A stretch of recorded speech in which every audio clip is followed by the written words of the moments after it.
Dulce Domum Part 2.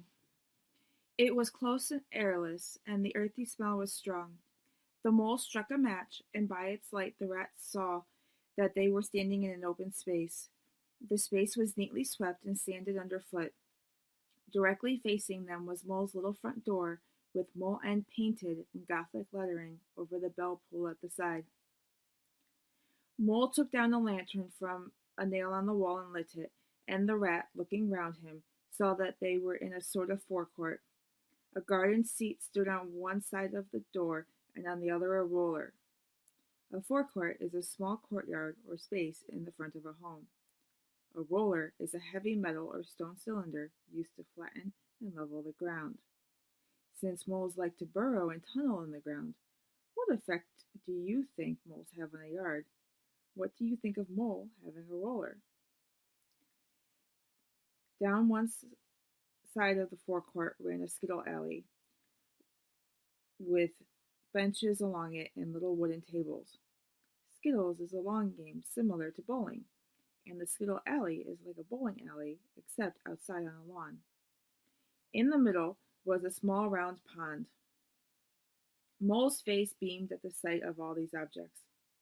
He hurried Rat through the door, lit a lamp in the hall, and took one glance round his old home. Immediately he saw the dust lying thick on everything, saw the cheerless, deserted look of the long-neglected house, and collapsed again on the hall chair. "Oh, Ratty," he cried dismally, "why ever did I do it? Why did I bring you to this poor, cold little place on a night like this?" The rat paid no heed to him. He was running here and there, opening doors, inspecting rooms and cupboards, and lighting lamps and candles. "What a capital little house this is!" he called out cheerily. "Everything here and everything in its place. The first thing we want is a good fire. I'll fetch the wood and the coals, and you get a duster." Encouraged by his companion, the mole dusted and polished with energy, while the rat soon had a cheerful blaze roaring up the chimney. He hailed the mole to come and warm himself, but the mole promptly had another fit of the blues. "Rat," he moaned, "how about your supper, you poor, cold, hungry, weary animal? I've nothing to give you." "What a fellow you are for giving in," said the rat calmly. "Why, only just now I saw a sardine opener on the kitchen dresser, and everybody knows that means that there are sardines about somewhere. Pull yourself together and come with me and forage." They went and foraged accordingly, hunting through every cupboard and turning out every drawer. The result was not so very depressing after all. A box of Captain's biscuits, nearly full, a tin of sardines, and a German sausage encased in silver paper. "There is a banquet for you," observed the rat, as he arranged the table. "No bread," groaned the mole. "No butter, no caviar, no champagne," continued the rat, grinning. "And that reminds me, what's that little door at the end of the passage?" "Your cellar, of course." Rat made for the cellar door, and presently reappeared with a bottle in each paw, and another under each arm. "Now, wherever did you pick up those prints? Make the place look so homelike they do. No wonder you're so fond of it, Mole. Tell us all about it, and how you came to make it what it is." The mole, much cheered by the rat's fine compliments, took time to show off his splendid abode. The rat, though desperately hungry, allowed the mole to hold court. At last the rat succeeded in decoying him to the table, and had just got seriously to work with the sardine opener, when sounds were heard from the forecourt without, sounds like the scuffling of small feet and a confused murmur of tiny voices. "Now, all in a line. Hold the lantern up a bit, Tommy. Clear your throats first. Where's young Bill?" "What's up?" inquired the rat. "I think it must be the field mice," replied the mole. "They go round carol singing regularly at this time of year. I used to give them hot drinks and supper too, sometimes." "Let's have a look at them," cried the rat, jumping up and running to the door. It was a pretty sight that met their eyes. In the forecourt, lit by the dim rays of a lantern, some 8 or 10 little field mice stood in a semicircle. They had red scarves around their necks, and their forepaws were thrust deep into their pockets. With bright, beady eyes, They glanced shyly at each other.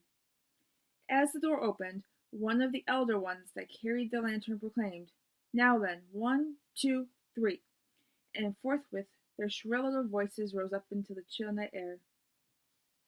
"Villagers all this frosty tide, let your doors swing open wide. Though wind may follow and snow beside, yet draw us in by your fire to bide. Joy shall be yours in the morning. Here we stand in the cold and the sleet, blowing fingers and stamping feet, come from far away you to greet, you by the fire and we in the street, bidding you joy in the morning.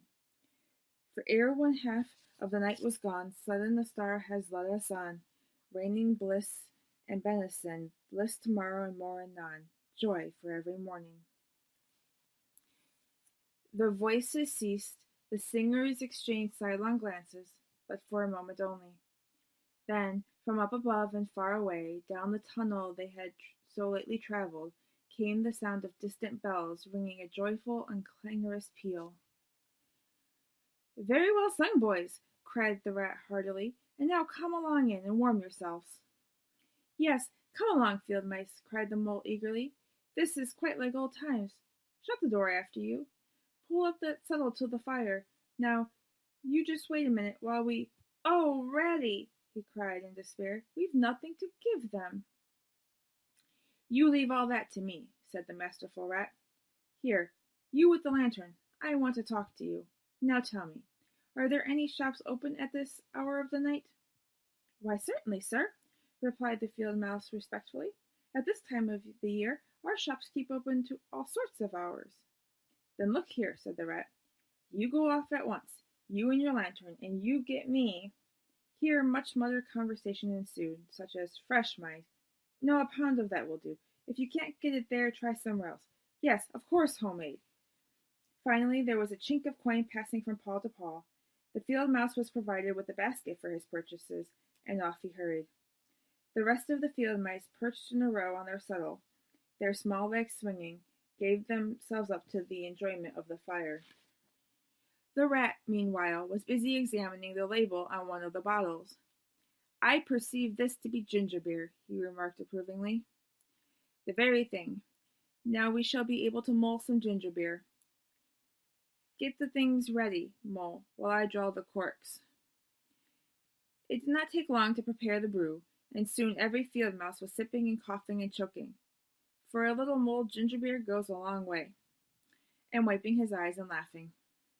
"They act plays too, these fellows," the mole explained to the rat. "Make them all up by themselves. And very well they do it too.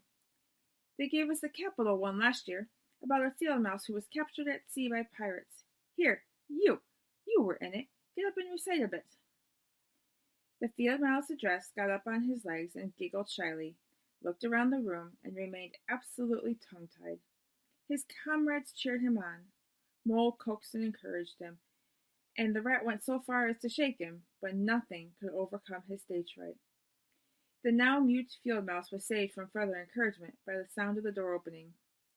The field mouse with the lantern had reappeared with a heavy basket. There was no more talk of play acting once the contents of the basket had been tumbled out onto the table. Under the generalship of Rat, everybody was set to do something. In a very few minutes supper was ready. As they ate, they talked of old times. They clattered off at last, very grateful indeed. When the door had closed on the last of them, Mole and Rat kicked the fire up, drew their chairs in, and discussed the events of the day.